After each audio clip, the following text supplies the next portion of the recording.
قررت أعمل تاتو لأرزة لبنان.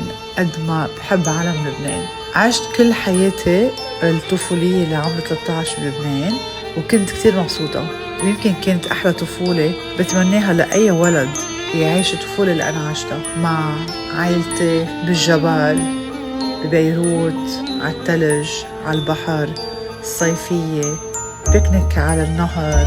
كل شيء اللي بتذكره عن لبنان بعشقه، من أول شتوية للربيع لما يطلعوا الكوكليكو والحميضة، لصيفية روعة على البحر، للشتاء الحلو مع الرعد تبعه اللي بخوف أوقات. كل شيء عن لبنان أنا بعشقه، وكل شيء اللي هو بخص طفولتي أنا بعشق هالذكريات كلها. زعلانة لأني تهجرت، زعلانة ما بقى قادرة أعيش نفس الحياة اللي كنت عايشتها بأول 13 سنة من حياتي.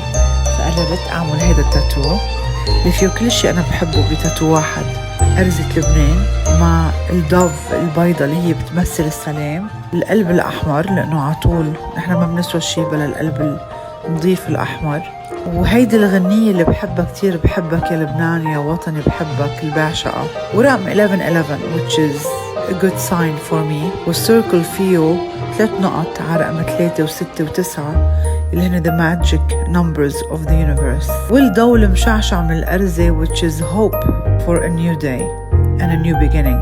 وإن شاء الله يا رب يرجع يتعمر لبنان ونرجع كلنا على لبنان، هيدي أمنية كبيرة.